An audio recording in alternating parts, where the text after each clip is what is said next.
ታዊ የሆነ የእግዚአብሔር መንበር ያጠኑ ስለሚያገለግሉ ሱራፌልም ይባላሉ። 24 መሆናቸው 25 ወይም 23 መሆን ይችሉ ነበር።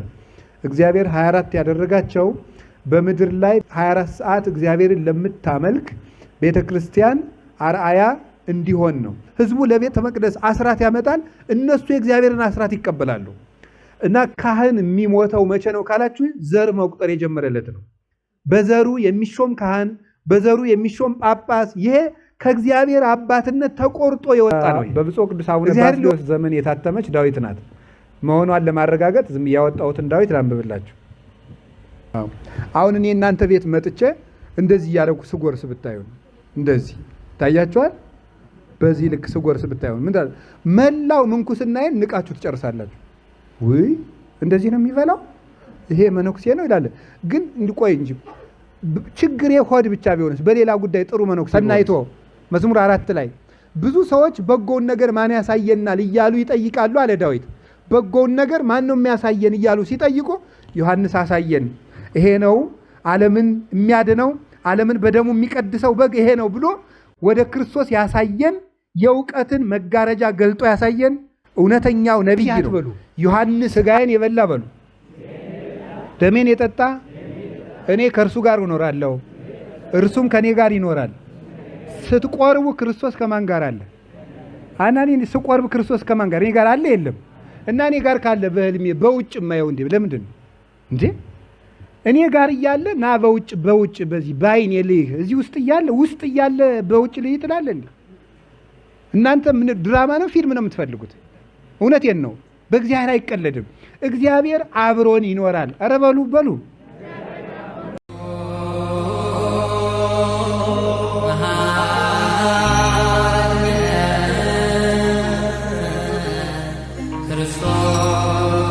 ሰላም ጤና ይስጥልኝ። እንደምን አላችሁ ቻናሌ ቤተሰቦች? እንደምን ቆያችሁ?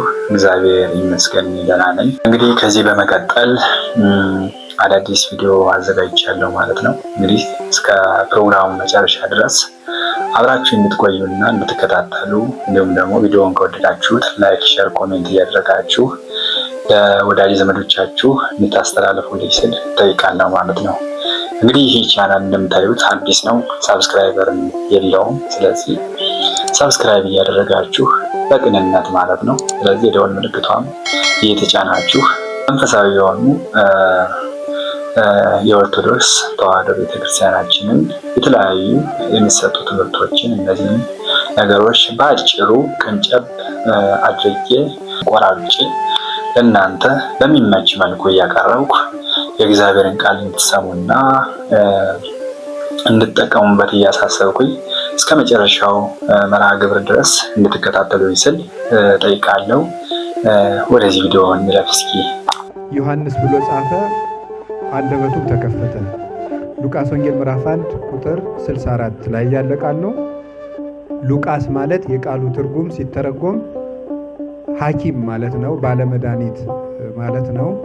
የግብር ትርጓሜ ነው። ይሄ የተግባር እገሌ ንብ ነው እንደምንለው እገሌ ንብ ነው እንላለን። ትጋቱን አይተን ድፍረቱን ደግሞ አይተን እገሌ አንበሳ ነው እንላለን። ስለዚህ እንደዚያ ሉቃስ ማለት ሐኪም ባለመድኃኒት ማለት ነው። ቀድሞ ስጋዊ ሐኪም ነበር፣ በኋላ ግን የነፍስ ሐኪም ሆኗል። ሉቃስ ማለት መበስር ማለት ነው ተብሎ ይተረጎማል። ብስራታዊ ደስታን የሚያበስር ማለት ነው። ብስራተ መላክን አብዝቶ የጻፈ ወይም ሙሉ ታሪኩን እመቤታችን ለቅድስት ድንግል ማርያም እንዳበሰራት የጻፈልን ቅዱስ ሉቃስ ነው። መጽሐፍን ሲጽፍ እሱ በሚያስተምርበት ጊዜ የነበረው ንጉሥ እንዳይጽፍ እጁን ቆርጦት ነበረ እና እመቤታችን በጸሎቷ ከልጇ ከመድኃኒታችን ከኢየሱስ ክርስቶስ ለምናለት የብርሃን እጅ እስኪቀጠልለት ድረስ የደረሰ ሐዋርያ ነው። የሉቃስ ወንጌል በመቅደስ ጀምሮ በመቅደስ የሚጨርስ ወንጌላዊ ነው። በመቅደስ ጀምሮ በመቅደስ ይጨርሳል። ሉቃስ ወንጌል ምዕራፍ 1 ከቁጥር 1 ጀምራችሁ ስታነቡት ወሀሎ አሐዱ ካህን ዘስሙ ዘካርያስ በመዋዕለ ሄሮድስ ንጉሥ ዘይሁዳ፣ በይሁዳው ንጉሥ በሄሮድስ ዘመን ዘካርያስ የሚባል አንድ ካህን ነበረ። በቤተ መቅደስ የሚያገለግል ብሎ በመቅደስ ይጀምራል።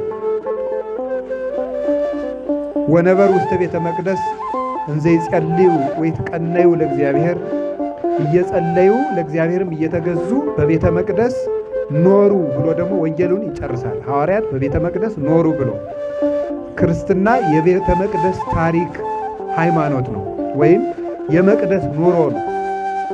በመቅደስ ተጀምሮ በመቅደስ የሚያልቅ ነው። በረከትም በመቅደስ ነው የሚጀመረው፣ መቅሰፍትም በመቅደስ ነው የሚጀመረው። መጨረሻም ሂደን የምንገባው መቅደስ ነው። እግዚአብሔር ሰማያዊት መቅደሱን በዕለተ እሑድ ሠራ። ከዚያ በኋላ በዚያ የሚያገለግሉትን ቀጥሎ ነው የፈጠራቸው። ሰማይን ከፈጠረ በኋላ መላእክትን ፈጥሯል።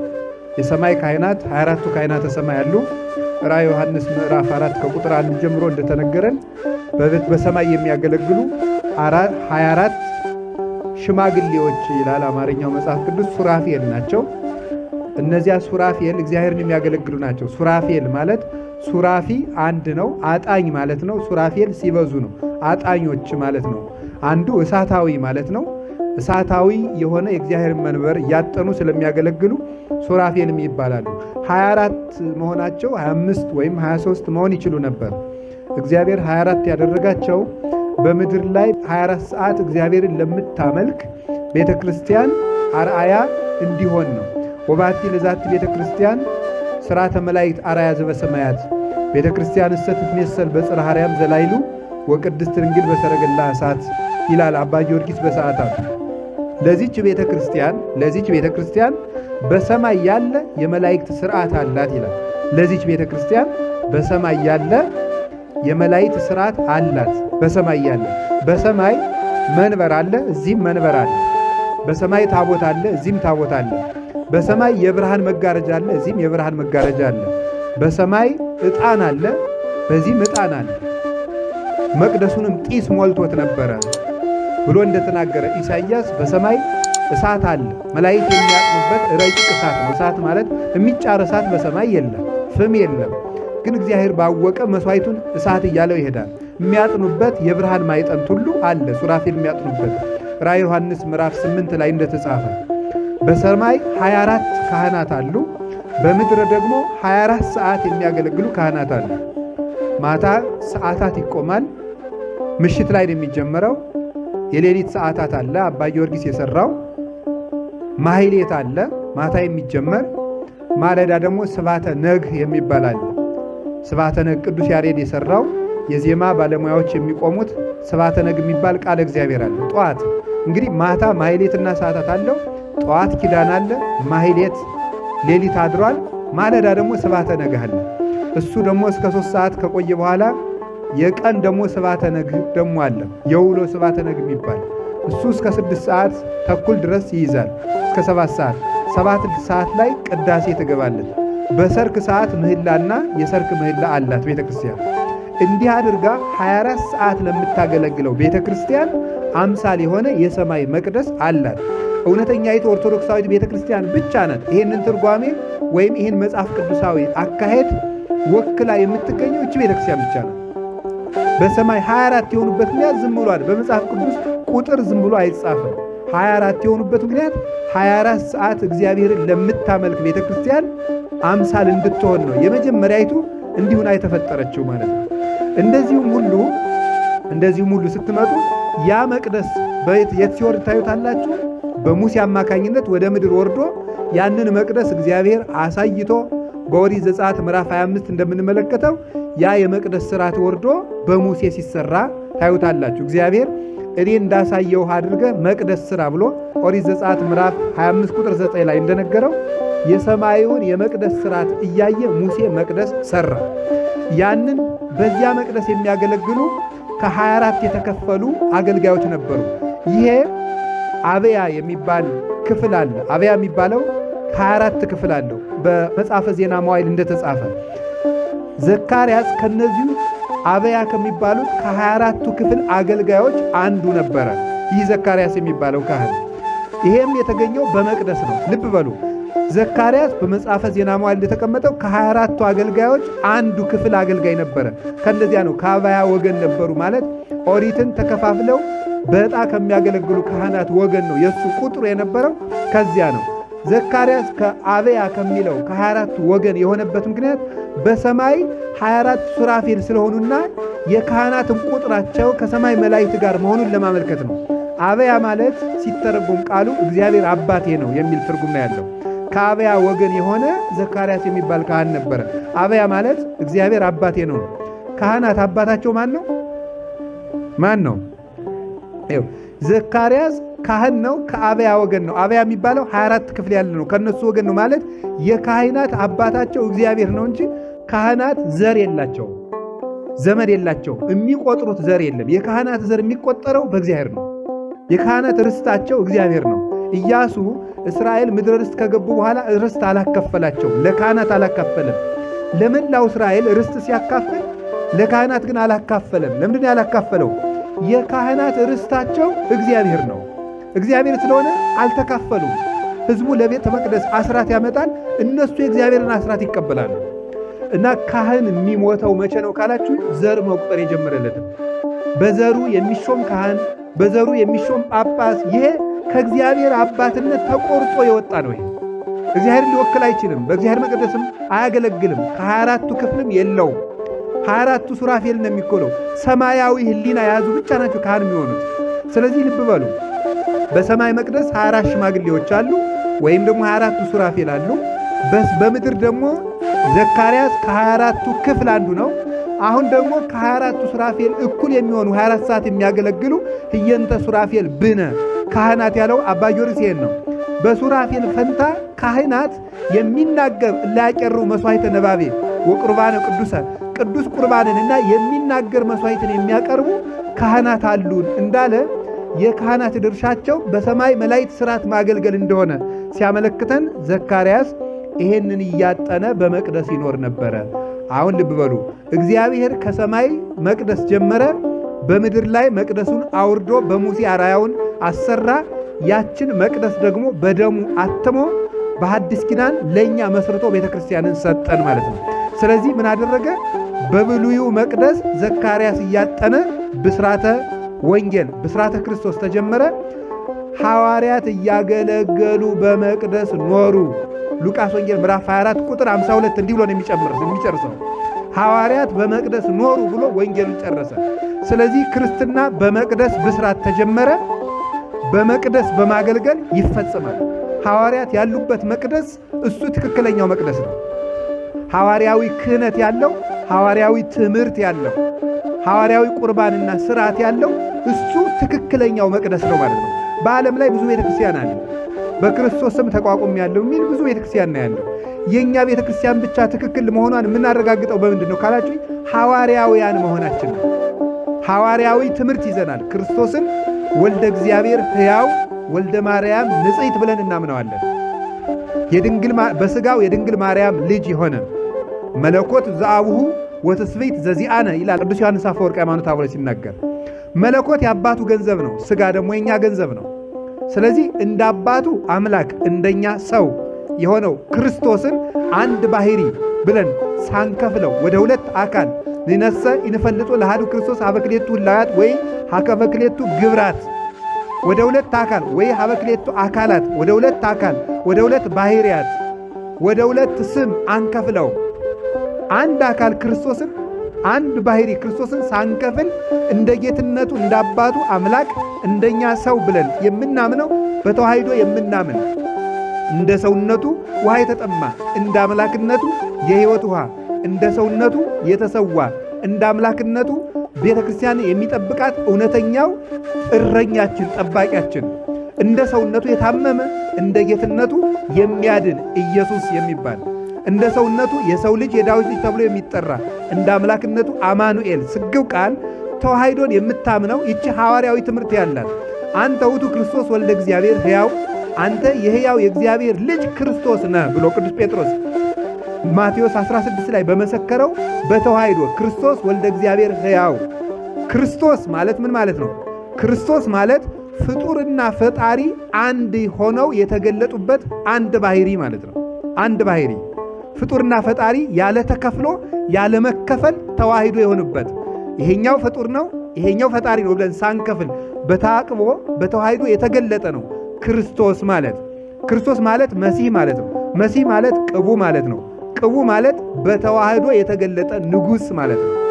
በተዋህዶ የተገለጠ ንጉሥ፣ የማይከፈል የማይቀላቀል፣ ያልተቀላቀለ ያልተከፈለ። ተዋህደ ስንለው ያልተቀላቀለ፣ አልተቀላቀለም ስንለው የማይከፈል አንድ ባህሪ ክርስቶስን የምታምን ቤተ ክርስቲያን ሐዋርያዊ ትምህርት ያላት ዘበላ ሥጋዬ ወሰቴ ደሜ በሕይወት ዘላለም ሥጋዬን የበላ ደሜን የጠጣ የዘላለም ሕይወት አለው ብሎ የነገራትን የሐዋርያትን ቁርባን የያዘች ዮሐንስ ወንጌል ምዕራፍ 6 ላይ እንደተጻፈ ንስኡ መንፈሰ ቅዱስ ለአደግሙ ኃጢአት የታደግ ሎሙ መንፈስ ቅዱስን ተቀበሉ እናንተ ኃጢአቱን ይቅር ያላችሁትን ይቅር እላለሁ ያላላችሁትን ይቅር አልልም ብሎ ሐዋርያዊ ክህነት እንደሰጣት ዮሐንስ ወንጌል ምዕራፍ 20 ላይ ሐዋርያዊ ክህነትን በማሰር በመፍታት የያዘች የሐዋርያት ቁርባን፣ የሐዋርያት ክህነት፣ የሐዋርያት ትምህርት ያላት ሐዋርያት በመቅደስ ኖሩ እንደተባለ እነዚህ ሐዋርያት በክህነታቸው፣ በትምህርታቸው፣ በሃይማኖታቸውና በቁርባናቸው የሚኖሩባት ቤተ ክርስቲያን ትክክለኛይቱ የክርስቶስ ቤተ ክርስቲያን ነው። ሌላው አሁን ክርስቶስን አመልካለሁ ብሏል፣ ክህነት የለውም። ሁላችን ካህን ነን የሚለው ቁርባን የለውም። ቁርባን የለውም፣ አይቆርብም። የክርስቶስ ሥጋ የክርስቶስ ደም የለውም። ጥምቀት የለውም። ምስጢራተ ክርስቲያን አይፈጽምም። ግን ክርስቶስን አመልካለሁ ይላል። የክርስቶስ ተቆርቋሪ ነኝ ይላል። የአምልኮ መልክ አላቸው፣ ኃይሉን ግን ክደዋል የሚለው ይሄን ነው። በክርስቶስ ስም እየተጠሩ የክርስቶስ ሥጋና ደም አይቆርቡም። የክርስቶስ ክህነት የላቸውም። የክርስቶስን ትምህርት አልያዙትም። ክርስቶስን የመምሰል አሰረፍኖት የላቸውም። ቤተ ክርስቲያን ግን ይሄ ናት። እውነተኛይቱ ክርስቶስ የያዘችው ይች ናት። ታዲያ በመቅደስ መኖር ነው ክርስትና ማለት። ይችን መቅደስ ክርስቶስ በደሙ የሰጠ ቤተ ክርስቲያን አምዳ ወድዳ ለጽድቅ ቤቱ ለእግዚአብሔር ሕያው ነው ይላል ቅዱስ ጳውሎስ ሁለተኛ ጢሞቴዎስ ምዕራፍ 3 ላይ ሲናገር የእውነትና የጽድቅ መሰረት የሕያው የእግዚአብሔር ቤቱ ይላታል። ቤተ ክርስቲያን የእውነት መሰረት፣ እውነት የተገኘው ከቤተ ክርስቲያን ነው። ቤተ ክርስቲያን የያዘችው ነው እውነት የሚሆነው። ያቺ በጴጥሮስ ጀርባ ላይ የተመሰረተችው ስትያያዝ የመጣችው ያልተቆረጠችው እቺ ቤተ ክርስቲያን የእውነት መሰረት የሕያው የእግዚአብሔር ቤት ነው። እውነትን እንደ ቤተ ክርስቲያን እንጂ እንደ ግላችን አንኖረው። ትክክል የሆነ ለሰው የሆነ ትክክል አለ እንጂ ለሰው ትክክል የሆነው ነው እንጂ የምትነግረን እኛ የመረጥነው ሁሉ ትክክል ነው ብላ የማትነግር እውነትን እንደ ሰው የማታኖር ወይም ደግሞ የተጠጋጋ እውነትን የማትነግረን እውነቱን ቢመረንም እሱን የምትነግረን እሷ ናት ቤተ ክርስቲያን የሚባለው። ሰው እንዲወደኝ ብላ ስርዓቷን የማታወርደው እምነቷን የማታወርደው አስተምሯን የማታወርደው ሰውን ወደ እግዚአብሔር ከፍ ታደርገዋለች እንጂ የእግዚአብሔርን እውነት ወደ ሰው አውርዳ የማታቃልል ቢመረንም ለነፍሳችን የሚመች ለሥጋ የሚጎረብጥ እውነት የምትነግረን ቤተክርስቲያን ናት፣ የክርስቶስ ቤተክርስቲያን። እና ዘካርያስ በመቅደስ እያገለገለ ሳለ ቅዱስ ገብርኤል መቅደስ ውስጥ የተገለጠበት ምክንያት እውነት የሚገለጠው በቤተ ክርስቲያን ነው ለማለት።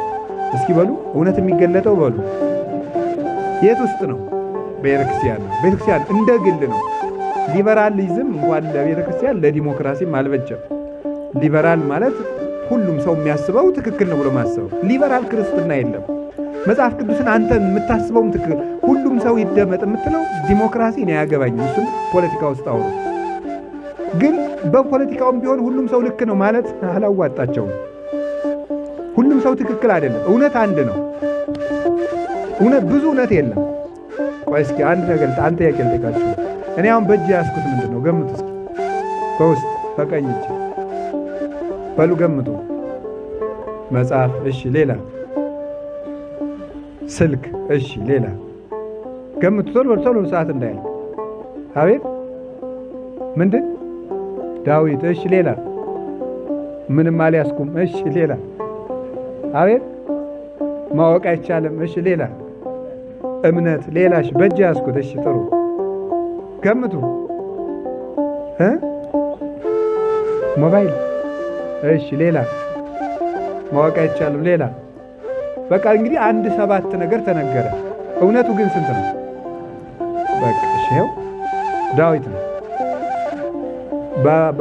በብፁዕ ቅዱስ አቡነ ባስልዮስ ዘመን የታተመች ዳዊት ናት መሆኗን ለማረጋገጥ ዝም ያወጣሁትን ዳዊት ላንብብላችሁ። ሰብህዎ ለእግዚአብሔር ስብሐተ ሐዲሰ ሰብህዎ ለእግዚአብሔር ኩላ ምድር ሰብሕዎ ለእግዚአብሔር ወባርኩ ለስሙ ወተዘያነው እምዕለት ዕለት አድኅኖቱ ወንግርዎሙ ለአሕዛብ ስብሐቲሁ ወለኵሎሙ አሕዛብ ተአምሪሁ እስመ ዐቢይ እግዚአብሔር ብዙኃ ኮቴቱ ወብሩዕ ውእቱ ላዕለ ኩሉ አማልክት እስመ አማልክተ አሕዛብ አጋንንት እግዚአብሔርሰ ሰማያተ ገብረ አሚን ወሰናይት ቅድሜሁ ቅዱሳት ወበስብሐት ውስተ መቅደሱ አምጽኡ ለእግዚአብሔር በአውርተ አሕዛብ አምጽኡ ለእግዚአብሔር ክብረ ወስብሐተ አምጽኡ ለእግዚአብሔር ስብሐተ ለስሙ ንሥኡ መሥዋዕተ ወባኡ ውስተ አዕጻዲሁ ስግዱ ለእግዚአብሔር በአጸደ መቅደሱ። ስለ መቅደስ እያወራሁ አልነበረ? ታድለቀልም ቅድመ ገጹ ለእግዚአብሔር ኩላ ምድር በልቦሙ ለአሕዛብ ከመ እግዚአብሔር ነግሠ ወአጽንዐ ለዓለም ከመ ይታንቀልቅል ወይኰንኖሙ ለአሕዛብ በርትዕ ይትፈስሐ ሰማያት ወትትሐሰይ ምድር ወትትከወስ ባሕር በምልአ ትትሐሰይ ገዳም ወኩሉ በዘውስቴታ ወተአሚረ ይትፈስሑ ኩሉ ዕፀ ወገዳም እምቅድመ ገጹ ለእግዚአብሔር እስመ ይመጽእ ወይኰንና ለምድር ይኰንና ለዓለም በጽድቅ ወለአሕዛብኒ በርትዕ ሰብሕዎ ለእግዚአብሔር ስብሐተ ሐዲሰ አርዑተ ፄዋዌ እምጽእ ወለተመይጦ ተግህሰ ክርስቶስ ከማሁ ወሴብሐከ አንሰ ሀበኒ ብእለከ ዘህሊናይ ሐሰሰ እምጸጋከ ይኩን ጽኑሰ ይላል። ስብሐት ለአብ ወወልድ ወመንፈስ ቅዱስ ዓለም ወለዓለመ ዓለም አሜን በሉ። በዚያውም አንድ ዳዊት ጸለይን ማለት ነው። አንድ ዳዊት ጸልየናል። ስለዚህ አሁን የምነግራችሁ እኔ በእጅ ያስኩትን ነገር አስገመጥኳችሁ። የመሰላችሁን ተናገሩ። ጉዳዩ ግን የመሰላችሁ ነገር ሁሉ ነው እንዴ? ነው? ስንት ነገር ነው የሆነው? አንድ ነገር ነው። የመሰለን ሁሉ እውነት አይሆንም። ስለዚህ ማንም ሰው መጽሐፍ ቅዱሱን በግሉ መረዳት ወደ እውነት መረዳት መድረስ አይችልም። መጽሐፍ ቅዱስን ስላነበበው መጽሐፍ ቅዱስ ራሱን ይገልጣል የሚባል አይደለም። የምንማረው እግዚአብሔር የገለጠው ነው። እሱን ደግሞ ባለቤትነቱን የሰጣት ለቤተ ክርስቲያን ነው እና ለዚህ ነው ቅዱስ ጳውሎስ የእውነት መሰረት የእግዚአብሔር ቤት የሚላት ቤተ ክርስቲያን ነው። በሞቴ በሉ የእውነት መሰረት በሉ እና ደግሞ የማን ቤት ናት? የእግዚአብሔር ቤት። የእውነት መሰረት የእግዚአብሔር ቤት። እውነትን እንደ ግላችን ሳይሆን እውነትን እንደ ቤተ ክርስቲያን ነው የምንኖረው። ቤተ ክርስቲያን ደግሞ ስትያዝ ከነቢያት አንስሳ ሳትበጠስ በነቢያትና በሐዋርያት መሰረት ታንጻቸዋል፣ የማዕዘኑም ራስ ክርስቶስ ነው ብሎ ኤፌሶን 2 ቁጥር 20 ላይ እንደነገረን ቅዱስ ጳውሎስ ክርስቶስ ማዕዘን የሆነላት ነቢያትና ሐዋርያትን ሳትነጥላቸው አያይዛ እስከ ሰማይ የተዘረጋች የብርሃን ገመድ የክርስቶስ ቅዱስ አካሉ ራስ የሆነላት የክርስቶስ አንዲት ማህበር ናት ቤተ ክርስቲያን የምትባለው። ስለዚህ ሕይወት እንደ መቅደስ፣ እውነት እንደ መቅደስ፣ ሃይማኖት እንደ መቅደስ፣ ትምህርት እንደ መቅደስ፣ ስርዓት እንደ መቅደስ፣ መኖሩም እንደ መቅደስ ነው። እንደ መቅደስ የኖረ መቅደስ ገብቶ ይኖራል። በሰማይም የሚኖረን የምንገባው ክርስቶስን ተከትለን። በሰማይ መቅደስ አለ። የገዛ ደሙን አቅርቦ ወደ ብርሃን መቅደስ ገባ ተብሎ እንደተነገረለት እኛም እሱን ተከትለን እንገባለን። እመጽእ ካዕበ ወነሥሐክሙ ከመ ተሐልው አንትሙ ሀበ ኳነ፣ እናንተም እኔ ባለሁበት እንድትኖሩ ዳግመኛ መጥቼ እኔ ወዳለሁበት እወስዳችኋለሁ ብሎ እንደነገረን ዮሐንስ ወንጌል ምዕራፍ 14 ላይ የምንኖረው በመቅደስ ነው። በመቅደስ የኖረ ወደ መቅደስ ይገባል። ከመቅደስ የወጣ ከላይኛው መቅደስም ይወጣል።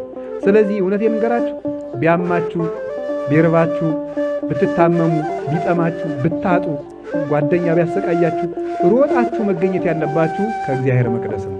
የት ነው መገኘት አላችሁ? ቤተ ክርስቲያን የሰላም ሀገር ናት። ያጣችሁትን ነገር የምታገኙት ቤተ ክርስቲያን ነው። አትባክኑ፣ የትም ቦታ አትሂዱ። እንደውም ሰይጣን አሁን ተንኮለኛ ነው። ግለሰቦች ከቤተ ክርስቲያን እንዲበልጡብን እያደረገ ነው። እውነት አሰብ በእንዲህ ያለ ቦታ አንድ የበቁ አባት አሉ፣ በእንዲህ ያለ ቦታ አንድ የበቁ አባት አሉ። እንደዚህ የሚባል ነገር የለም። የበቃች የነቃች አንዲት የበቃች አካል ልንገራችሁ። እሷ ማናት? ቤተ ክርስቲያን። የበቃ ሰው ትፈልጋላችሁ? ቅዱስ ትፈልጋላችሁ? የበቃ ምንም ነውር የሌለበት ቅዱስ አባት ትፈልጋላችሁ? እሷ ቤተ ክርስቲያን ነው። ቤተ ክርስቲያን ነው። የበቃ ሰው ማለት ቤተ ክርስቲያን ነው፣ ሌላ አይደለም። ግለሰብ አትፈልጉ። ሰዎችም አሁን ብልጥ አይደሉ። ደካማ ጎናችን እያጠኑ የሆነች 3 ዓመት ውስጥ አንዲት ገዳም ላይ ይቀመጣሉ። ከዛ ያስወራሉ። የበቁ አባት አሉ ብለው ያታልሏል። ለምንድን ነው መከራ የምታዩት? የበቃችሁ ቤተክርስቲያን አለችን እኮ የክርስቶስ አካል ናት። በሞቴ የአንድ መነኩሴ እጅ ከመዳሰስ የክርስቶስን አካል መዳሰስ ይበልጣል አይበልጥም? በሉ ነገር እንጂ። እንግዲያው ቤተክርስቲያን የክርስቶስ አካል እኮ ናት። የክርስቶስ አካል ኤፌሶን ምዕራፍ 1 ቁጥር 23 ላይ እንደነገረን ቅዱስ ጳውሎስ እሱ የቤተ ክርስቲያን ራስ ነው፣ ቤተ ክርስቲያን ደግሞ አካሉ ናት ይላል። እንዴ ከዚህ በላይ ምንድነው የምትፈልጉት? የክርስቶስን አካል ካገኛችሁ። ስለዚህ ወገኖቼ በዚህ ዘመን የበቃ አባት የበቃ እናት እያላችሁ ልባችሁን አታድክሙት። ማግኘት የበቃ አካል ይሏችኋል። በቃ ቤተ ክርስቲያን ናት። የክርስቶስን እጁን ዳሰስኩት ብላችሁ ነው ማመን ያለባችሁ። ጠዋት ስታስቀድስ፣ ኪዳን ስታስደርስ፣ በሰርክ ሰዓት ዝም ብለህ ሄደህ በተከፈተችው ቤተክርስቲያን ውስጥ ሄደህ ቁጭ ብላችሁ 30 ደቂቃ አፈሩን ዳሳችሁት ስትሄዱ የክርስቶስን ያን ቅዱስ አካል ደም ያደርቅ የነበረውን ነፋሳት ይፈሩት የነበሩትን አጋንንትን በቃሉ የሚያስደነግጣቸውን አልዓዛርን ከመቃብር የቀሰቀሰውን ያንን አካል እንደዳሰሳችሁት መቁጠር አለባችሁ። ፈውስ ቤተክርስቲያን ውስጥ ነው ያለው። 40 ገዳም ስለዞራችሁ 100 ገዳም ስለዞራችሁ አይደለም። አጠገብህ ያለችው ቤተክርስቲያንም የክርስቶስ አካል ናት። ያ ማለት እዚህ ገዳም ስለመጣችሁ በረከት አታገኙ አላልኩም። ያጠገባችሁ ያሉት ጊዮርጊስ ይሁን ማርያም ይሁን ያቺ ቤተክርስቲያን የክርስቶስ አካል ናት። ሲቸግራችሁ ዝም ብላችሁ ኪዳን አስደርሱ። ምን ሲቸግራችሁ ብቻ ሁልጊዜ ኑሩ። በንጉሥ ቤተ መንግሥት ውስጥ የሚኖር እኮ ለንጉሡ ቅርብ ነው። ቤተክርስቲያን እኮ የክርስቶስ ቤተ መንግሥት ናት። እንደዚህ እሷ ውስጥ እንደመኖር ያለ እድል የለም። ስለዚህ ተመልከቱ፣ ዘካርያስ ያጣው ነገር ነበረ። ምንድነው እሱ? ልጅ በሉ እንጂ ምንድን ነበረ? ልጁን ለማግኘት የት ነው መሆን ያነበረበት? አርጅቶ ነበረ፣ ልጅ አላገኘም። ከጥበበኞች መሄድ ነበረበት? አልነበረም። መቅደሱ ዝም ብሎ ያጥን ነበር። መቅደሱ ሲመሽ ተስፋው ካለቀ በኋላ ቅዱስ ገብርኤል መጣ። ልጅ ተወልዳለህ። የት ውስጥ ነው ያለው? መቅደሱ ውስጥ። በሉ የታጣ ነገር የት ይገኛል? የራቀ ነገር የት ይቀርባል? መቅደስ ውስጥ ይቀርበናል። ስለዚህ እንደው በሞት ይዣችኋለሁ። አሁን እዚህ ውስጥ ያላችሁት ሁሉ እርግጠኛ ነኝ አንዳንድ ችግር ይኖርባችኋል። እሱን እኔንም አግኝታችሁ እንደው ባወራችሁ ደስ ይላችኋል አይደል? ግድ ይላችሁ። እኔ ምንም የምጠቅመው ነገር የለም። መሰረት ቤተክርስቲያንን አውሯት፣ እኛ የምንፈይደው ነገር እንደ አሁን ለምሳሌ እኔ ሰውኛውን ሳስተምር እንደው ትምህርቴንም ስለሰማችሁ አባን ባገኘውና ባወራ አትልከም። ይሄ ዝም ብሎ በቃ አደፍ ያለ ኩታ የለበሰው ቄስ እንደኔ ነው። እሱ የክርስቶስ እጅ ነው ያዘው። እኔ እዚህ ካባ ስለለበስኩ እዚህ ስለተሸሸኩኝ ስለተቀመጡ የተለየ ክብር የለኝም። ማንኛውንም ቄስ አይደህና አግኘው። ቤተ ክርስቲያን ውስጥ ገብተህ ማንኛውም ቄስ ሲቀድስ ጳጳስ የቀደሰ ያህል ፓትርያርኩ የቀደሰ ያህል ይሰማ። ያ ነው ክርስትና ማለት የአይምሮ መስመር ማለት ነው። አይምሮን ወደ ሰማይ ከዘረጋው ሊቀ ካህናት ክርስቶስ በመቅደስ አለ። ብርቅርቅርቅርቅርቅርቅ የሚል ልብስ ለብሶ የሚቀድሰው ጳጳስም ሲቀድስ እንደው ሲያርፍ ቆይቶ እግሩን ታጥቦ የመጣው ቄስም ሲቀድስ የሚገኘው አንድ ሊቀ ካህናት ክርስቶስ ነው። የሚቀርበው አንድ የሕይወት እንጀራ ክርስቶስ ነው። አንድ የሕይወት መጠጥ ክርስቶስ ነው። በዚህ መቅደስ የተገኘህ እንደሆነ ቦግ ብሎ እንደ ቅዱስ ገብርኤል መልአክ አይምሮህን ያበራልሃል፣ ችግርህን ይፈታልሃል። ስለዚህ የትም አትባክኑ። ቤተ ክርስቲያን ውስጥ ተሰብሰቡ። አሁን ከዛሬ ጀምሮ እንደምታደርጉት እርግጠኛ ነኝ። ሁላችሁም እንደው አለፈታ ያላችሁ ችግር የለም። አስቡት፣ አንዴ አስቡት። በቃ እሱ ማለት ነው። እሱን ያዙና አሁን ነገ ጧት ጀምራችሁ እዚህ በኋላ ኪዳን አልቀርም። ዘካርያስ በመቅደስ ተገኝቶ ችግሩ እንደተፈታለት እኔም በመቅደስ እኖራለሁ። መድኃኔዓለም በመቅደስ ፊቴን አብራልኝ በሉ። አሜን በሉ። ስለዚህ በመቅደስ እንኖር። በመቅደስ እግዚአብሔር ሰው መልአክ ይልካል።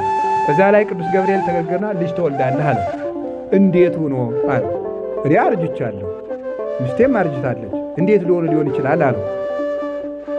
እኔ በእግዚአብሔር ፊት የምቆመው ገብርኤል ነኝ። የምልህን ነገር ስላላመንከኝ አፈ ዲዳ ይሆናል አለ። አፈ ምን ሆነ? ልጁን ግን ተወልዳለህ አለው።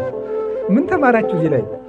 እኔ እንደው እንዴት ደስ እንደሚለኝ ይሄን ሳነበው እና ስማረውም ጭምር አላነብ አንብቤው ብቻ አይደለም ተምሬዋለሁ ጭምር እና እንደው ደስ እንደሚለኝ ለምን መሰላችሁ? ምንድነው ደስ የሚለኝ?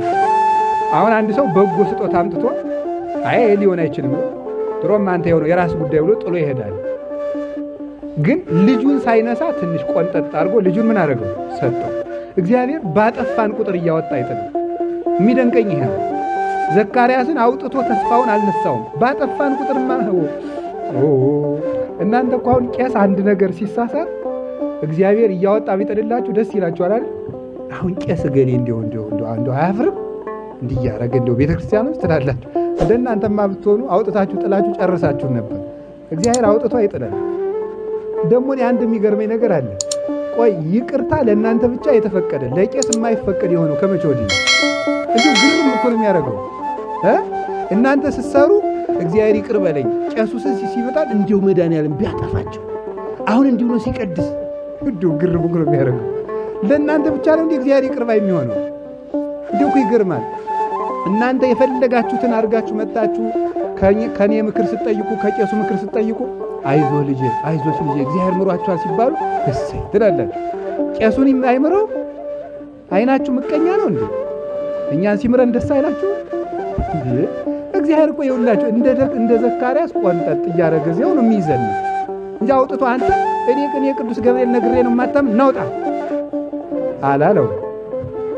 መቅደስም ውስጥ ሆኖ ማጥፋት አለ። እስኪ በሉ ሁላችሁ መቅደስም ውስጥ ሆኖ ምን አለ? ግን እግዚአብሔር ምን ያደርጋል? ይቆነጥጥና ጸጋውን ምን ይላል? ዮሐንስ ማለት ጸጋ እግዚአብሔር ማለት ነው። ስለዚህ ቄስ እያጠፋም ጸጋ ይቀበላል። ሰው ነው። ዋሃዲ ለትትና ዚአይኒ ማህረኒ ወተሳሃለኒ እኔንም ወራዳነቴን አይተፍታኝ ነው የሚለው እኮ። እኔንም ወራዳነቴን አይተፍታኝ። ቅዳሴው እኮ ንጹህ ሰዎች ብቻ የሚቀድሱት ሳይሆን እነሱም ጭምር የሚነጹበት ነው። እነሱም ጭምር የሚዘጋጁበት የሚጠሩበት ነው። አንተን ብንበድል በማወቅ ወይም ባለማወቅ በተንኮልም ቢሆን በልቡና ክፋትም ቢሆን በመስራትም ቢሆን በመናገርም ቢሆን በእውቀት ማነስም ቢሆን የሰውን ድካሙን አንተ ታውቃለህና ነው የሚለው እኮ ቄሱ። እያነጻን እኮ ነው። አንጽቶ አዘጋጅቶ ምን ብሎ ጠርጎ ነው እኛንም የሚሰጠን። ቄሱንም እግዚአብሔር ያነጻዋል እና ይቅር ባይሆን እውነቴን ነው። እግዚአብሔር እንደሆነ እንደ ዘካርያስ ቆንጠጥ እያደረገ ሀብት ይሰጠናል። ልጆቹን ድካማችንን ያውቃል። ስለዚህ ጸጋ እንዲያደርገና አሁንም እግዚአብሔር አውጥቶ አይጣለን ሁላችንም። ኢትግድፈኒም ቅድመ ገጽከ እግዚኦ ያለ ቅዱስ ዳዊት ለዚህ ነው። ከባለሟልነት አታውጣኝ፣ ከቆምኩበት ምድር አታናውፀኝ፣ በፊትህ ከመቆም አትለየኝ ማለት ነው። ስለዚህ እግዚአብሔር እያወጣ አይጥልም። ሰው ባጠፋ ቁጥር እናንተም ሰው ባጠፋ ቁጥር እያወጣችሁ አጥፋ። ዘካርያስ ሲያጠፋ ቆንጠጥ አድርጎ ጸጋ ሰጠው እንጂ አውጥቶ አልጣለውም። ሚስት ባጠፋች ቁጥር ይፈታል አይፈታም? ይሄን ነው ማለት። ጓደኛ ባጠፋ ቁጥር መለያየት፣ ባል ባጠፋ ቁጥር መለያየት። እግዚአብሔርና አናጺ አንድ ናቸው። ሐናጺ እንጨት አቅርቡልኝ እያለ ጠርብ ሲሰራ ሰዎቹ ሲያቀርቡለት ጠማማ ሲያቀርቡለት ወደዚያ ያጣል፣ ሲያቀርቡለት ጠማማ ወደዚያ ያጣል፣ ሲያቀርቡለት ጠማማ ወደዚያ ያጣል። ቤቱ በምን ይሰራል? ጠማማ በበዛበት ዘመን መድኃኒቱ ምንድን ነው? እየመገዙ እያቃኑ ቤት መስራት። በሉ እስቲ እያቃኑ ቤት መስራት በሉ። እያወጡ መጣል ሳይሆን እያቃኑ ምን ማለት ነው? እግዚአብሔርም እያቃና ነው የሚሰራል። እያቃና ይሰራል። የዘካርያስ እንደው አፉ አካባቢ ነበረች ትንሽ ጠመም ያለች፣ እሷን ስተት እኮ ናት፣ ክደት። አያችሁ ደግሞ እግዚአብሔር ጅምላ አይጨፈጭፍም። ያጠፋችሁን ለይቶ ብቻ ነው የሚቀጣ። ዘካርያስ ያጠፋ ምኑ ነበር? አፉን ብቻ ቀጣው። አየው፣ ያጠፋችሁን ለይቶ ነው የሚያርም እግዚአብሔር። አንድ ነገር ስላጠፋ ሁሉን ነገር አያጠፋብህም። ቸር ስለሆነ አፉ አጠፋች፣ አፉን ቀጣ። እሷን ብቻ ይኸው ልብ በሉ። አንዳንድ ጊዜ 10 ዓመት 20 ዓመት በወዳጅነት ኑረን ዛሬ ስንጣላ በዛሬ ሁሉን እናበላሸዋለን አይደል? መታረም ያለበት ግን መቼ ነው? የዛሬዋ ብቻ። ዛሬ ከተጣላን የዛሬቱ ብቻ ነው መታረቅ ያለብን፣ መወቃቀስ ያለብን። ዛሬ በመጣላታችን የ10 ዓመት ወዳጅነት ለምን ይበላሻል? የ20 ዓመት ጓደኝነት ለምን ይበላሻል? የ50 ዓመት ትዳር ለምን ይበላሻል? የዛሬው በዛሬ ነው መታረም ያለብን። እግዚአብሔር ያጠፋችውን እሷኑ ብቻ ዛሬ ካጠፋ የዛሬዋን የትናንቱን አሌባ ትናንት እንዲነበር አይልም። ዛሬን ያርማል፣ ዛሬን ያስተካክላል። የመዳን ቀን ዛሬ ነው የተባለው ለዚህ ነው። ያጠፋችሁን እርማት እዚያች ላይ ብቻ ነው የሚሰራው። አንድ ሰው እንገራችሁ፣ ከቃሉ ጋር ናችሁ? ከቃሉ ጋር ናችሁ? አዎ። አሁን እኔ እናንተ ቤት መጥቼ እንደዚህ እያለኩ ስጎርስ ብታዩ እንደዚህ ታያችኋል። በዚህ ልክ ስጎርስ ብታዩ ምንድነው መላው ምንኩስናዬን ንቃችሁ ትጨርሳላችሁ። እንደዚህ ነው የሚበላው ይሄ መነኩሴ ነው ይላል። ግን እንድቆይ እንጂ ችግሬ ሆድ ብቻ ቢሆንስ፣ በሌላ ጉዳይ ጥሩ መነኩሴ ቢሆንስ? ገብቷችኋል አባባሌ? ሆድ ብቻ ቢሆንስ ችግሬ ምን ነው ብታልፉ የዛለና። አሁን ምሳሌ ነው ማወራላችሁ። ማለት ሰው አንድ ነገር አጠፋ ማለት ሁሉ ነገሩ የተበላሸ ነው ማለት ነው እንዴ? አይደለም። ስለዚህ በአንድ ችግር ምክንያት የሰውን ማንነት መፈረጅ ማቆም አለብን። በአንድ ችግሩ ምክንያት ሰው ማንነቱ እንደዚህ ነው ብለን የራሳችን ምስል መፍጠር የለብንም። ሰው በአንድ ቀን ማንነቱ አይለካም። ሰው በአንድ ችግርም ማንነቱ አይለካም። በአንድ ጥሩ ነገርም ማንነቱ አይለካም። አንድ ነገር ጥሩ ነው ማለት ሁሉ መልካም ነው ማለት አይደለም። ይሄ ነው አጠቃላይ። እንደው እኮ ነውር ነው፣ የተከለከለ ነው። የሆነ ሰው ሌባ ነው እኩል ይሆናል፣ ሰው ሁሉ ሌባ ነው። ቀዩ በሬ ይዋጋል እኩል ይሆናል፣ በሬ ሁሉ ይዋጋል። ነውር ነው፣ ነውር አይደለም እንዴ? ያ በሬ ነው የተዋጋ፣ በቃ ያ በሬ ነው የተዋጋው። ስለዚህ የተዋጋ ስለዚህ ምንድነው መጠቅለል? ይሄ ዘንዶነት ጅብነት ነው። ሁሉን መዋጥ፣ በአንድ ችግር ሁሉን መተቸት። ልክ ስለዚህ የእግዚአብሔር ቤተሰቦች ለይተን አጥርተን የምናርም እንድንኖር እግዚአብሔር ዓይን ይስጠን። ይሄን አደረገና መጨረሻ ላይ ዮሐንስ ተጸነሰ። ዘካርያስ ክህነቱን የክህነት አገልግሎቱን 2 ቀን ካጠነ በኋላ ከ2 ቀን በኋላ ወደ ቤቱ ገባ ይላል ሉቃስ። ይሄ ማለት ነው ባልና ሚስት ከቆረቡ በኋላ 2 ቀን ከመኝታ ይከለከላሉ ማለት ነው። ዘካርያስ ከመቅደስ ከወጣ 2 ቀን ጠብቆ ነው ከኤልሳቤጥ ጋር የተገናኘ። ከመቁረቡ በፊት ደግሞ 3 ቀን ባልና ሚስት ይጠበቃሉ። ከዚያ በኋላ ኤልሳቤጥ ጋር ተገናኙ። አንድ ነገር ልንገራችሁ። ቅዱስ ገብርኤል ዮሐንስ መወለዱን የነገራት ለዘካርያስ ነው ለኤልሳቤጥ ነው የተናገረው? በሉ ንገሩኝ። ምን አላችሁኝ? ለኤልሳቤጥ፣ ለዘካርያስ። ለምን ይመስላችኋል? ዮሐንስ በምን ስለሚወለድ ነው? በዘር። እስቲ በዘር በሉ። ቅዱስ ገብርኤል የጌታ ልደት ሲያበስር ግን ለማን ያበሰረ? ለምን? ያለ ወንድ ስለምትወልደው። ዮሐንስ በወንድ ስለሚወለድ ብስራቱ ለማን ሆነ? ለወንድ ሆነ፣ ለባልየው ሆነ። ድንግል ክርስቶስ ግን የሚወለደው ከድንግል ስለሆነ ቅዱስ ኤፍሬም ነው የሚናገር። ከድንግል ስለሚወለድ ብስራቱን ለማን ነገር? ለድንግሊቱ ብቻ። ገላትያ ምዕራፍ 4 ቁጥር 4 ላይ ዋመበጽሐ ጊዜሁ ፈኖ እግዚአብሔር ወልዶ ዋሕዶ ተወልደ እምብእሲት፣ የዘመን ፍጻሜ በደረሰ ጊዜ እግዚአብሔር ልጁን ላከ ከሴት ተወለደ ይላል። ከሴት ተወለደ እና ከምን ይወለዳል? ሰው እንግዲህ ከምን ነው የሚወለደው? ከሴት ነው። ታዲያ ከሴት ተወለደ ተብሎ ለክርስቶስ ብቻ የተጻፈ ለምንድን ነው? ከሴት ብቻ ለማለት። ከድንግል ተወለደ ለማለት ከሴት ተወለደ፣ የእግዚአብሔር ልጅ ከሴት ተወለደ ተባለ። ምንጊዜም ሰው የሚወለደው ከሴት ነው። የእሱ ግን እንደዚህ ተብሎ መጻፉ ለዚህ ነበረ። ከዚህ በኋላ ተጸነሰ። ኤልሳቤጥ ጸነሰች። በ6ኛው ወር ቅዱስ ገብርኤል እመቤታችንን አበሰራት። እመቤታችን ደግሞ በ6ኛው ወር አይነ ከርብ የሚባል ቦታ ደጋደጋውን አድርጋ ሄዳል ኤልሳቤጥን ጎበኘቻት። የእመቤታችን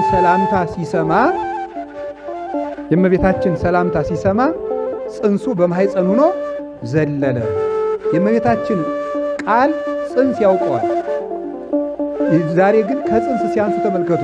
ሰዎች ከጽንስ አንሰው ማርያምን አያውቋትም፣ አያመሰግኗትም፣ በእሷም ደስ አይላቸውም። እኔ እኮ ይገርመኛል።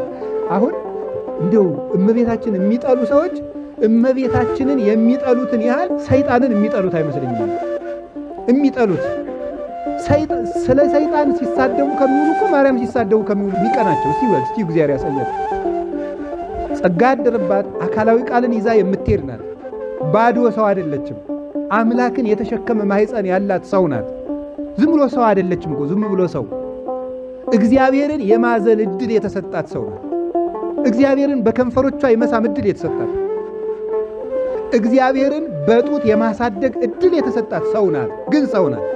ሰው ያሳደገችው ለመሴሳዬ ሁሉ ቁንጫጭትን የሚመግበው ጌታ ጡት እየለመናት ያሳደገችው ናት።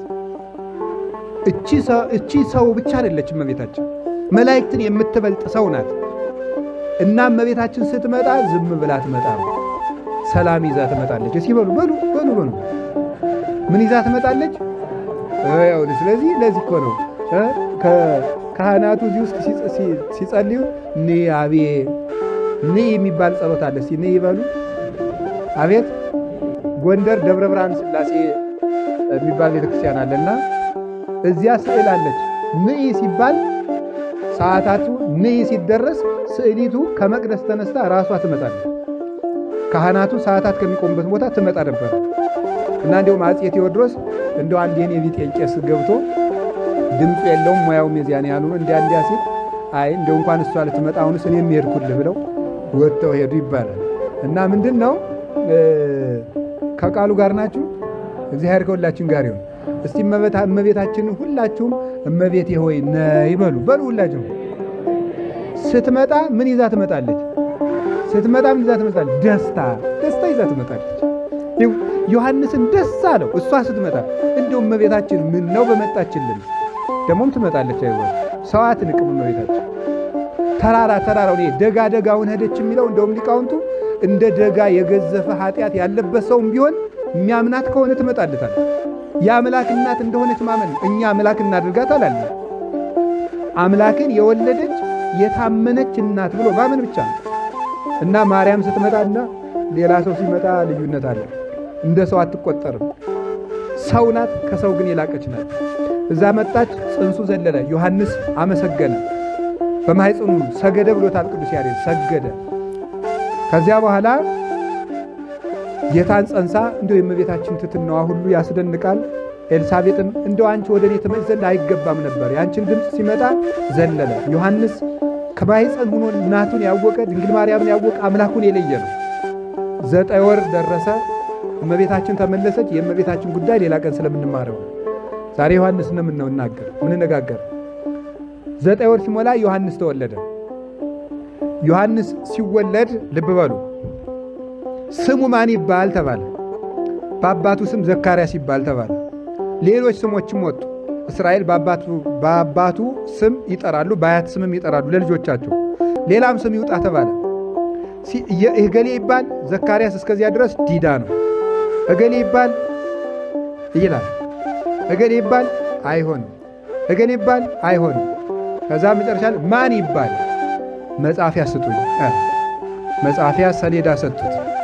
ምንድን ያለ ወጻፈ እንዘይብ ዮሐንስ ወተከስተ አፉሁ ሶቢያ ዮሐንስ ብሎ ጻፈ ይላል። እስኪ በሉ ዮሐንስ ብሎ ጻፈ። ስሙ ማን ይባላል? ዮሐንስ ብሎ ሲጽፍ ምኑ ተከፈተለት? አንደበቱ ተከፈተለት። ርዕሳችን ምንድን ነበረ? ዮሐንስ ብሎ ጻፈ በሉ። አንደበቱ ምን አለ? ተከፈተ ነው። ምንድን ነው ልነግራችሁ የፈለግኩት?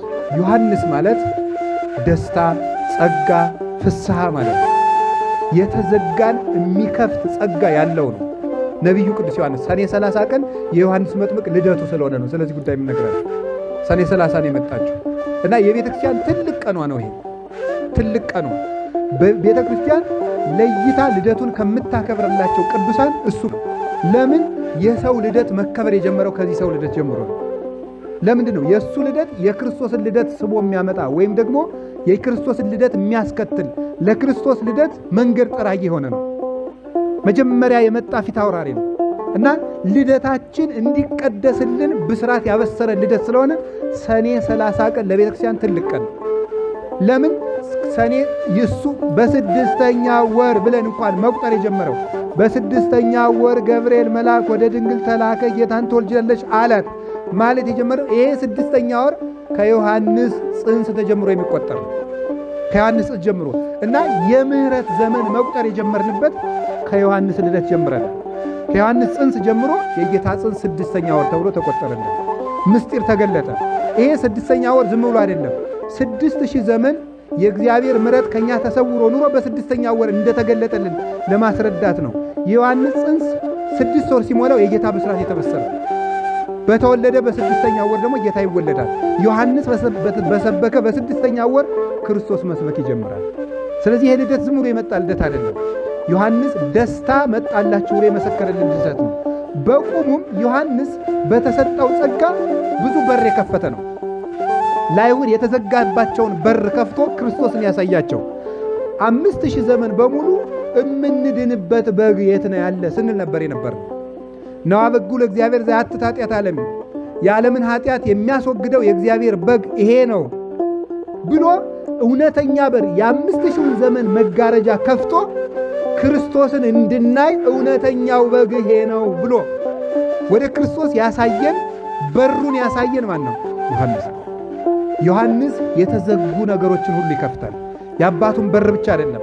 5000 ዘመን ታትሞ የነበረው የመሥዋዕቱ በግ ወዴት ነው እያለ ይስሐቅ የጠየቀውን ጥያቄ ኦሪት ዘፍጥረት ምዕራፍ 22 ላይ ብዙሃን ይቤሉ መኑ ያርአየነ ሰናይቶ መዝሙር 4 ላይ ብዙ ሰዎች በጎውን ነገር ማን ያሳየናል እያሉ ይጠይቃሉ አለ ዳዊት። በጎውን ነገር ማን ነው የሚያሳየን እያሉ ሲጠይቁ ዮሐንስ አሳየን፣ ይሄ ነው ዓለምን የሚያድነው ዓለምን በደሙ የሚቀድሰው በግ ይሄ ነው ብሎ ወደ ክርስቶስ ያሳየን የእውቀትን መጋረጃ ገልጦ ያሳየን እውነተኛው ነቢይ ነው። ዮሐንስ አይዳ አምካላኒሁ ተብሎ የተነገረለት ከነቢያት ይልቅ ከፍ ብሎ አስተማረ። ለምን? እነሱ ይመጣል፣ እሱ መጥቷል። እነሱ እነሆ ብሎ በእጁ ዳሶ ያጠመቀው ርስነ እሳት ገሰሰት የማኑ ብሎታል ቅዱስ ያሬድ። እሳትን እጁ ዳሰሰች ይላል። እጁ እሳትን ዳሰሰች ናት። ዮሐንስ ሲያጠምቅ ተመልከቱ። ያላጠመቀ እኮ የለም። ሙሴም አጥምቋል፣ በደም በበግ ደም ረጭቷል፣ አሮንም ረጭቷል፣ ኢያሱም ዮርዳኖስን አሻግሯል። የብሉይ ኪዳን ካህናት ሁሉ በውሃ አጥምቀዋል። እነሱ ግን ሰማይን አልከፈቱም፣ አልተከፈተላቸውም። ዮሐንስ ጌታን ሲያጠምቅ ግን ሰማይ ተከፍቷል። ለመጀመሪያ ጊዜ ሰማይ የተከፈተለት ካህን ዮሐንስ መጥምቅ ነው። እሱ ሲያጠምቅ ሰማይ ተከፈተ። ጌታን ሲያጠምቀው እኮ ነው። አያችሁ፣ ሱራፌል ሊያዩት የማይችሉትን እሳት እሱ ግን በእጁ እየዳሰሰ አጥምቆታል። እንደዚህ ያሉ ካህናት ናቸው ሰማይን የሚከፍቱት። ያ ሰማይ የእግዚአብሔር ምሕረት ነው፣ ምሳሌ ነው። ዮሐንስ ሲያጠምቅ በእግዚአብሔር ቸርነት ሰማይ ተከፍቷል። ሰማይን የከፈተ የድንቁርናን መጋረጃ ከፍቶ ያሳየ የአባቱን አፍ በልደቱ የከፈተ ዮሐንስ የሚል ስም ነው። አሁን እንግዲህ ዮሐንስ የሚል ስም የጻፈ ሁሉ ብዙ የተዘጋ ነገር ይከፈትለታል። የዮሐንስን ገድል የሚያነብ የዮሐንስ ስም ዝም ብሎ የሚጻፍ አይደለም። ዮሐንስ የሚለው ስም ሲጻፍ አፍ ይከፈታል። አሁንም የቅዱሳንን ገድል ስናነብ የተዘጉ ነገሮች ሁሉ ይከፈታል። የቅዱሳን ስም ዝም ብሎ አይደለም። ቂርቆስ ብለን ስንጽፍ ዝም ብሎ አይጻፍም። ተክለ ሃይማኖት ብለን ስንጽፍ ዝም ብሎ አይጻፍም። ማርያም ብለን ስንጽፍ ዝም ብሎ የሚጻፍ ስም አይደለም። የሰዎችን ስም ቀበሌ መታወቂያ ሊጽፍ እንደሚመዘግበው አይደለም። በገድል ላይ የተጻፈው የቅዱሳን ስም የተዘጉ ነገሮችን ሁሉ የሚከፍት ነው። የቅዱሳን ስም የት ወንጌል እንደነገረን፣ እስቲ ወንጌል እንደነገረን በሉ። አቤት እንግዲያውማ ዮሐንስ ብሎ ጻፈ በሉ። አንደበቱም የቅዱሳንን ስም ስንጠራ የተዘጉ ነገሮች ምን ይላሉ? ለምን? በቅዱሳን ስም ላይ የማን ስም አለ? የእግዚአብሔር ስም ስላለ። እግዚአብሔርን ተሸክመው የሚይዙ ምን ይሉታል? የሐዋርያት ሥራ ምዕራፍ 9 ላይ ቅዱስ ጳውሎስ እንዲህ ይሉታል፣ ወረሰይኩከ ንዋየ ህሩየ ከመ ትጹር ስሜ በውስተ አሕዛብ፣ ስሜን በአሕዛብ ተሸክመ ትሄድ ዘንድ ምርጥ ዕቃ አድርጌሃለሁ ብሎታል። ስሜን ተሸክመ ትሄድ ዘንድ። በክርስቶስ ያመነ ስም ዝም ብሎ ስም አይደለም፣ ክርስቶስን ተሸክሞ የሚሄድ ስም ነው። ፍምን የያዘ ማሰሮ ዝም ብሎ አይደለም፣ የሚያቃጥል ማሰሮ ነው። አፈር የተሸከመና ፍም የተሸከመ ዕቃ ልዩነት አለው። ፍም የተሸከመው ብትነካው ያቃጥልሃል። ክርስቶስን ያመኑ ቅዱሳን በስማቸው ላይ የክርስቶስ ስም አለ። ስለዚህ የእነሱ ስም ሲጠራ የክርስቶስ ስም ስላለ ያቃጥላሉ። ስማቸው ሲጠራ ያቃጥላል። ስማቸው ሲጠራ የተዘጉ ነገሮች ሁሉ ይከፈታሉ። አንድ ደቀ መዝሙር ነበረ። ባይታዊው ዘግቶ ይጸልያልና ባይታዊውን የሚያገለግል ደግሞ አንድ ደቀ መዝሙር አለ እና ምን ያደርጋል መሰላችሁ? የቤተ ክርስቲያን አባቶችን የሚያገለግል ሰው በጣም ከፍተኛ ፈተና አለበት። ምን አለበት? ብዙ ፈተና የሚፈተነው እንኳን ተራ ከሆኑ ዛሬ ሩጫቸውን ካልጨረሱ ሰዎች አባቶች ጋር ይቅርና ከቅዱሳን አባቶች ጋር የሚኖር ሰው ራሱ ብዙ ይፈተናል። እና ይህ ሰው ምንድን ያደርገው? አንድ የተቀደሰ ባይታዊን እያገለገለ ምን ያደርጋል? ሰይጣን ይመጣና በእንግዳ እየተመሰለ ምሳውን ይበላበታል። የማንን ምሳ? የዚህን ደቀ መዝሙር ምሳ ይበላበታል። እና እሳቸውን በማገልገሌ በረከት ላገኝ ሲገባኝ እንዴት ረሃብ ይገለኛል ብሎ ትቷቸው እንዲሄድ ነው። እንዴት እሳቸውን አገልግዬ ምን ጠብ ያለልኝ ነገር አለ? እንዲያውም እሳቸውን ካገኘው ወዲህ የእሳቸው ደቀ መዝሙር ከሆንኩ ወዲህ ነው ራብ እየፈጀኛል እንዲል ራብ ይፈጅበታል። በኋላ ምን አደረገ? አባቴ ምሳ ሲሆን ደህና ዋላችሁ እያለ ይመጣል እና ምሳ አትብላብኝ እንዳልለው የእግዚአብሔር እንግዳ ይሆናል ብዬ ሰው እየመጣ እየተሻማ ይበላብኛል እና ምን ላድርግ አለው። ደህና ዋላችሁ ሲል ሰይጣን መሆኑን አብቆታል። ያባት ደህና ዋላችሁ ሲል አባት አድራ ነው የሚባለው። መጽሐፍ መነኮሳት ላይ ነው ያለው። እዚህ ቤት አባት አድራ አለ በለው አለ። እሺ ከዚያ መጥቶ ደህና ዋላችሁ አለ እንደለመደው። እዚህ ቤት አባት አድራ አለ አለው። እዚህ ቤት ማን አለ? ምን አለ መሰላችሁ? ያክፉ አለ አትጥራብኝ ብሎ ወጥቶ ሄደ ይላል። እዚያች ወዲህ መጥቶ አያውቅም። ለምን? እግዚአብሔርን የሚያገለግሉ ቅዱሳን በስማቸው ላይ ምን አለ ብያቸው? የማን ስም አለ? አቤት የእግዚአብሔር ስም አለ። የሚያገለግሉት የማንን ስም ነው? የሚያመልኩት የማንን ስም ነው? የተጠመቁ በማን ስም ነው? የሚኖሩት ለማን ስም ነው? ስለዚህ የአንድ ቅዱስ ስም ሲጠራ ዝም ብሎ አይደለም። እዚህ ቤት አባት አድር አለ በሉ እንግዲህ። ስለዚህ ቤታችሁ ሰይጣን የሚረብሻችሁ ከሆነ የቅዱሳንን ገድል አንብቡ። በቅዱሳን ገድል ላይ ማን አለ? እናንተ ከገባችሁ ቤት በትቤት የኔ ሰላም ይገባል ብሏል ማቴዎስ ምዕራፍ 10 ላይ። የቅዱሳን ስም ወደኛ ቤት ሲመጣ ዝም ብሎ አይደለም የሚገባው።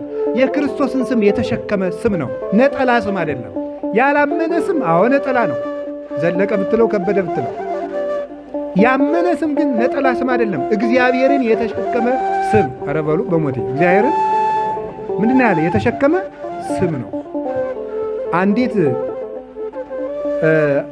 መስከረም 21 ቀን የምናከብራት አንዲት በጣም ቅድስት ሴት አለች እና መልኳ በጣም የተደነቀ ነው። ሰውኛው እና ይቺ ሰው መልከኛነት የንጉሥ ልጅ ይወዳታል። እንዲያገባት ይጠይቃታል፣ እምቢ ትለዋለች እና በዘመኑ ከነበረው ጠንቋይ ሄደች እና ከጠንቋይ ሄዶ ምንድን ያደረገው መስተፋቅር አድርግልኝ ያልከኝን እከፍልሃለሁ ይለዋል። ቆጵርያኖስ ይባላል አለ የተባለው የምድር ጠንቋይ ነው። እዛ ሄዶ እባክን ይችን ሴት እሺ እንድትለኝ አድርግ። ከዛ እሺ ብሎ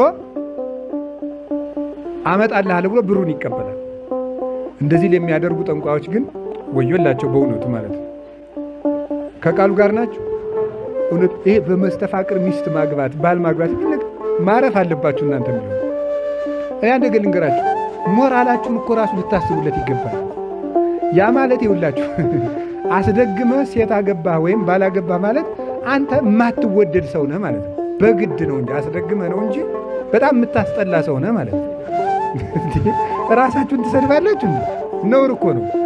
ራሳችሁን የምወደድ ሰው ነኝ ማለት አለባችሁ እኮ። እኔ በጣም ተወዳጅ ሰው ነኝ፣ የእግዚአብሔር ልዩ ፍጡር ነኝ፣ በእግዚአብሔር አምሳል የተፈጠርኩ ነኝ ማለት አለባችሁ እኮ። ስለዚህ እንደዛ አደረገ። መጨረሻ ላይ እሷ ደግሞ ዳዊቷን ትጸልያለች፣ እግዚአብሔርን ታመሰግናለች። እግዚአብሔር እረኛዬ ነው፣ የሚያሳጣኝስ ማን ነው? በለመለመ መስክ ያሳድረኛል፣ በረፍቱ ሐዘንድ አሳደገኝ። ነፍሴን ከጥፋት ወደ ልማት መለሳት።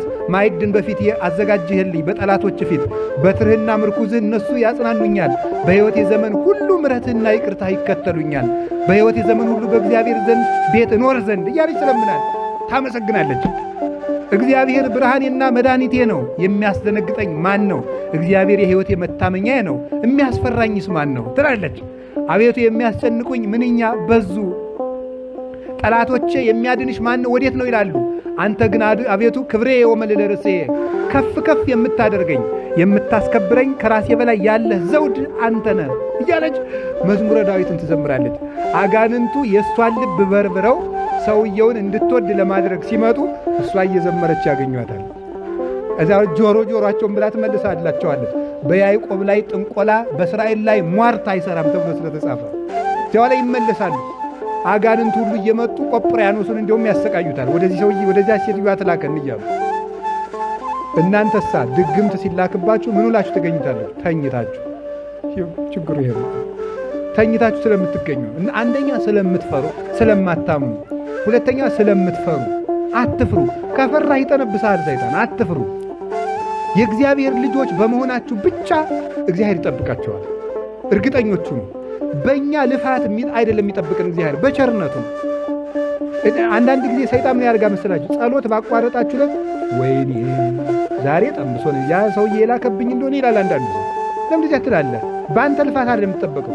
የምንጸልየው እግዚአብሔርን ለማምለክ ነው እንጂ የእኛ ጸሎት ይጠብቀናል ብለን አይደለም። በእኛ ጸሎት አንጠበቅም። የሚጠብቀን በማን ነው?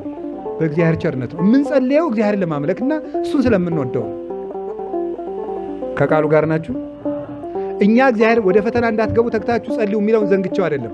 እኛ እግዚአብሔርን ለማምለክ እንጸልያለን፣ እግዚአብሔር ከፈተና ይጠብቀናል። አሁን ተኝታችሁ አትገኙ። እውነቴን ነው የምነግራችሁ። መጨረሻ ላይ አቃተው። አትላከን ወደዚያ ሴትዮ አሉት አጋንንቱ። ምን አለ መሰላችሁ?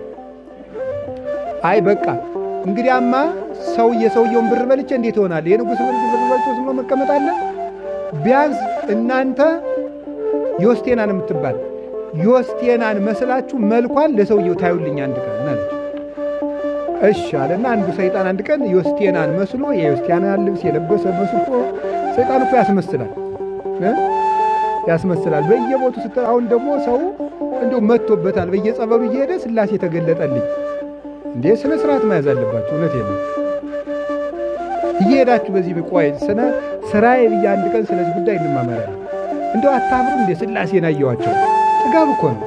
እኔ እንደው አንድ መርጌታም በህልሜ አይቻለሁ እንዴ! እንኳን ሥላሴ እንዴ! ነውር አይደለም? ነውር እኮ ነው። እግዚአብሔር ይምራል አይምርም? ይምራል በሉ።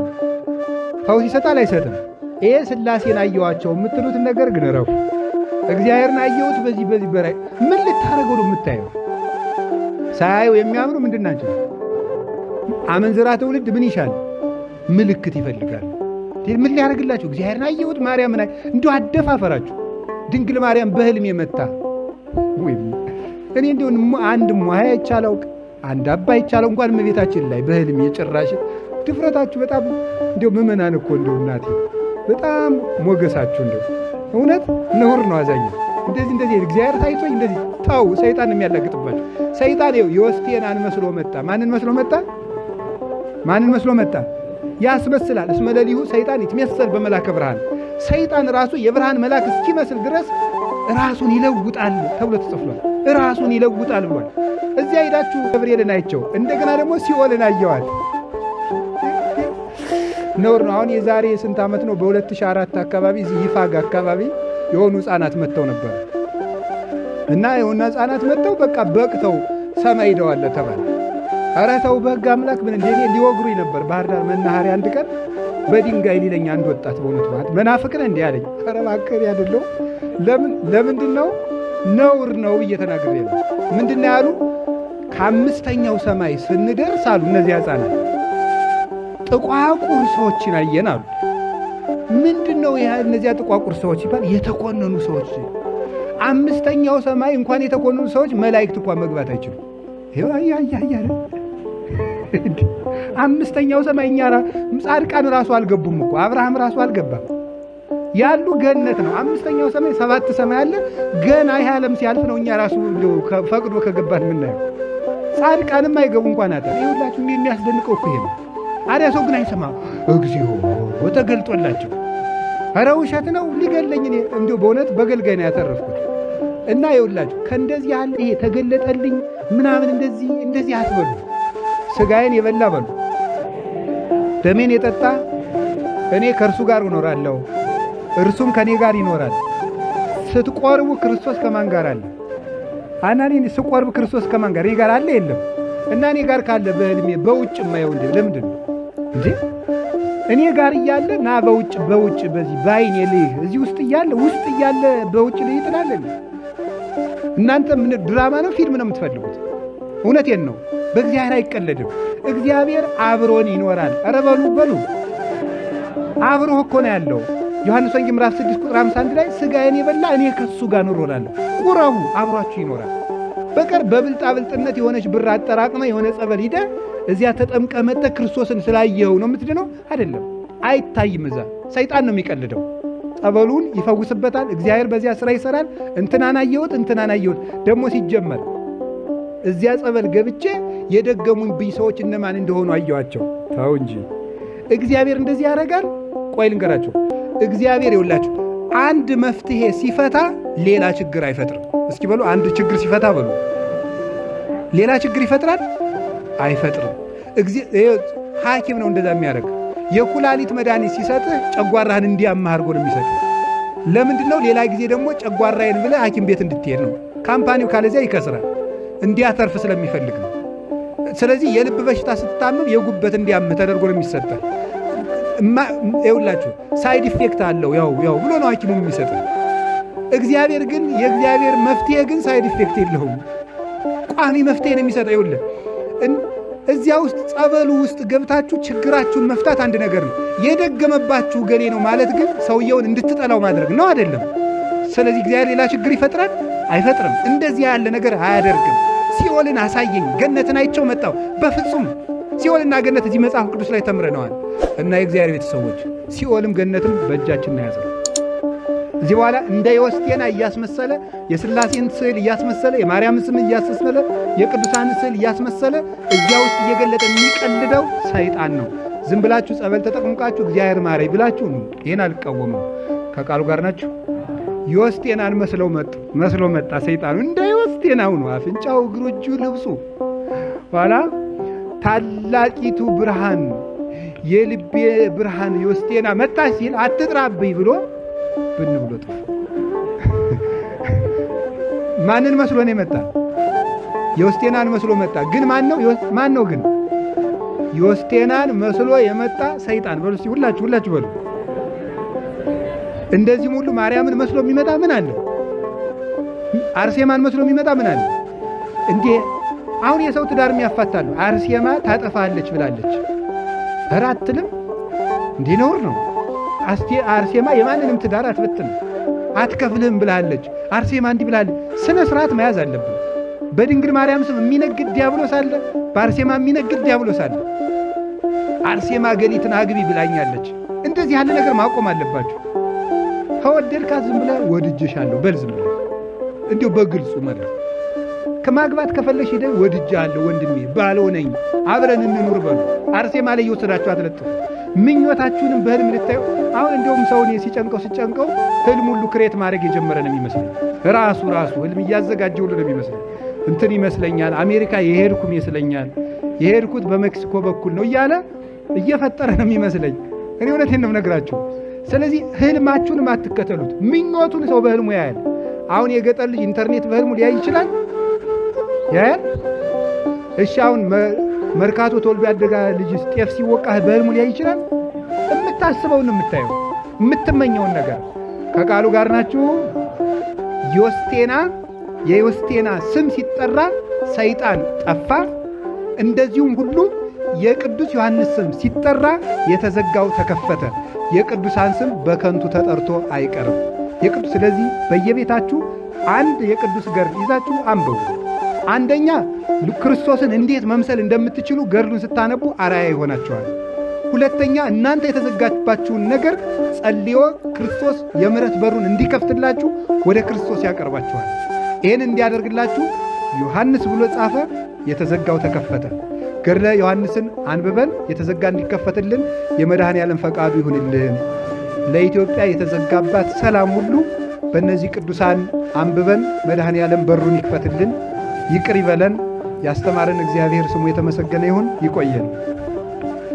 እንግዲህ እንደሰማነው በጣም ጥሩም የሆነ ትምህርት ነው እና በጣም ተመስጠን የምናዳምጠው ነገር በተመስጦ የምናዳምጠው ሊናችንን ሰብሰብ የሚያደርግ ለሊናችን እረፍት የሚሰጥ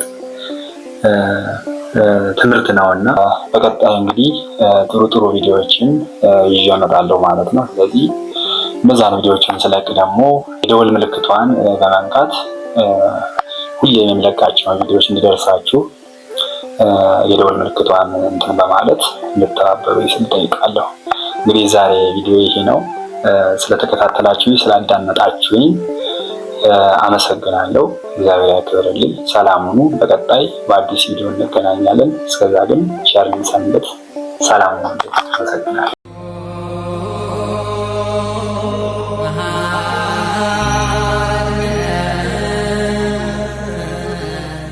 Christos